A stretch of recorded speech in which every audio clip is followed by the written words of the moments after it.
Hey guys, make sure to subscribe and hit that notification bell to be updated every time I make a new video. Thanks, let's begin. They had the choice to make either a Predator or Jurassic Park clone. So they did both.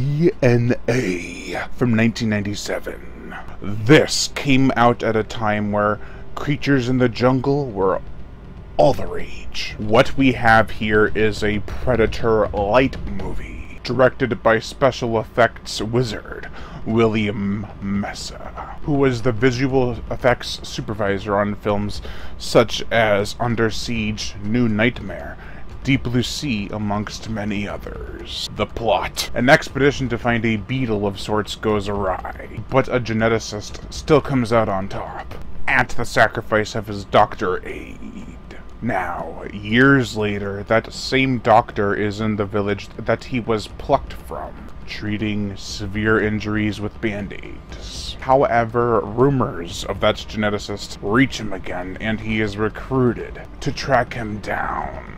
But there's something in the jungle, and it's pissed.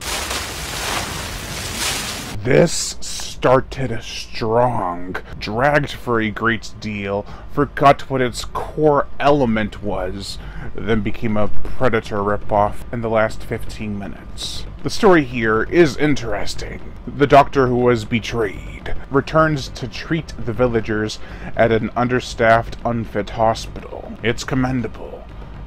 However, when people start to come in torn to shreds by some creature, it becomes apparent that he needs to head back out into the jungle. Now, this may seem a bit weird at first, but we never actually find out what killed the people in the jungle. The movie, it acts and it doesn't act like the creature is locked up inside the facility, because they're trying to capture it, but it's locked inside. It's very confusing.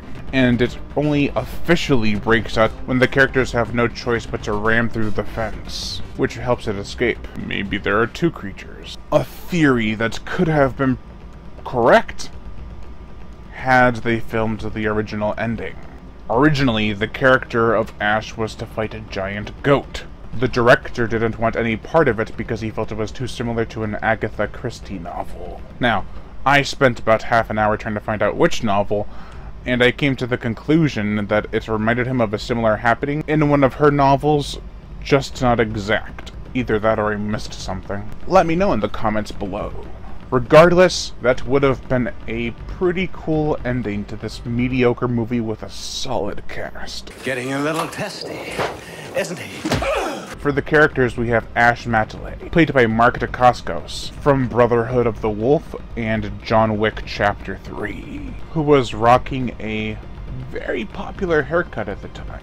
The Robin Show, Jason Scott Lee 90s look. Anyway, Ash is a good guy. He wants what's best for the village that he grew up in. I think I mentioned that 3 times so far. But he does come to realize, with some convincing from an outside force, that there's more that he can do with his talents. After his betrayal, he goes back to the village. Another opportunity arises, and he isn't promised hope for the future, but hope for answers, conclusions, and even somewhat revenge. He goes through hell to protect his people and to save lives. However, there's always this pestering person who sees the bigger picture, but ultimately just wants to control. They say God is dead. You think you're God? Dr. Carl Wessinger, or Wessinger, that's it. Played by Jürgen Prochnow from Das Boot, also known as The Boat. The Keep from 1983. a movie that desperately needs a Blu-ray release. I haven't seen it, but I've seen enough clips to realize it's worth getting on Blu-ray. Dune from 1984, the David Lynch movie, In the Mouth of Madness 1994, and Prime Evil from 2007, which I was shocked to realize that that was the actor I was thinking of who it was, Jürgen Prochnow. Anyways, Wessinger is that force. He runs a scientific testing ground where they study the creature that they created from a beetle and the preserved skeletal remains of an alien creature. While Prochnow is great in the role, you can totally tell he's hamming this up. He knows what he is in and is just having fun. Hell, he did the same thing when he was in House of the Dead from 2003. Claire Summers, played by Robin McKee, who hasn't been in too much. She's actually a wedding photographer now, but she used the camera in this movie that she took nude photos with prior. Okay. Do you mind? Not so. She works for the CIA, a company that's funded Wessinger's research center to investigate. She's the strong female character that keeps getting into trouble. Remember when we used to laugh at these tropes? Now we groan at them. Anyway, her company motto is Be Prepared, which is the same motto for the Boy Scouts of America. Plagiarism. Then there's Matsu, played by Tom Tyus, who was a Filipino child actor and is now known as DJ Tommy T. Matsu is basically Claire's guide, along with Ash. I'm not 100% sure why they had Matsu come along, if Ash already knew where they were supposed to go, but I presume it's to give Matsu a ride back to his tribe. But then he goes back out with them anyway. He's not too helpless, but he does wander off a lot to the point where it becomes annoying. Lauren Eisenfeld, played by Roger Aaron Brown, is a Samuel L. Jackson equivalent. Something's coming. He says all the smart-ass remarks and is worried all the time. He is the Jurassic Park knot that ties it all together. What with a jungle, computers, facility, and black tech employee, it all congeals, man. His character does last a lot longer than I remembered. One character I forgot was ever even in the movie was Hayden, played by John H. Brennan. He's basically the second computer whiz. His character traits include complaining, being a coward, and dropping the F-bomb whenever he gets the opportunity. Lastly, there's Sergeant Ridenhart, played by Mark McCracken, who has an awesome last name, and was also Pumpkinhead in Pumpkinhead 2 Blood Wings. He is the mercenary that leads the team into the jungle, towards the facility. He arrives after everything is already under control. None of them are killed by the alien. That's the serious problem I have with this movie. The creature isn't used enough. It barely gets any kills or screen time.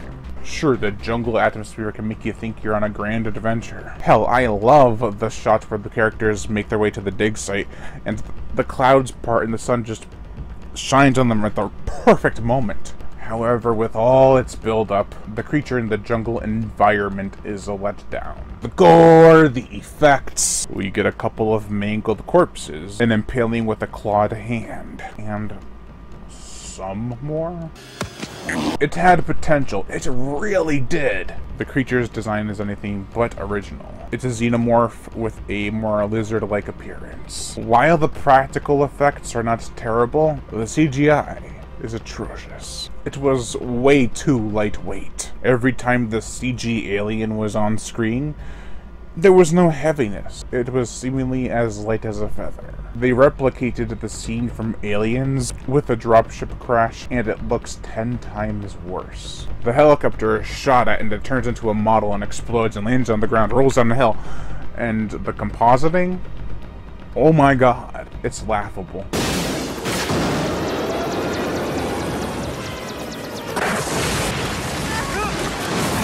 The motion picture soundtrack, Christopher L. Stone, who also composed Phantasm 2-5 and Fist of the North Star 1995, and Galaxis, which also starred John H. Brennan, who was... I didn't remember he was even in the movie. I can't even remember his freaking name. Hyperion?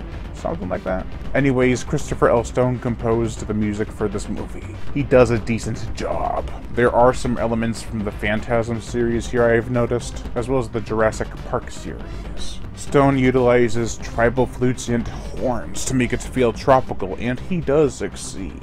It's a bit generic though. It's not the most memorable score, but its grand energy does help you feel immersed in the location and the story. Overall, what a letdown. I remember enjoying this movie so much when I was younger, but I always tuned out halfway through, caught a little bit later, and saw the end. It was never really that intriguing enough to hold my attention. Some of the effects I recall were okay, but seeing them now, they needed improving. The worst part about this movie? It's wholly unoriginal. It's Indiana Jones, Jurassic Park, Alien, Predator, with a sprinkle of the Relic all blended together. Unoriginal, yet there is a mild enjoyment to be had. It's not the worst of the Predator ripoffs, but it's not anywhere near entertaining enough to be so bad it's good. However, if you do want to watch this movie, do not watch the trailer. They spoil everything. But as it stands, meh. Overall, I give DNA a 1.5 out of 5. Thank you all for watching. Hit that notification bell to be notified every time I make a new video, and as always, subscribe. Blah blah.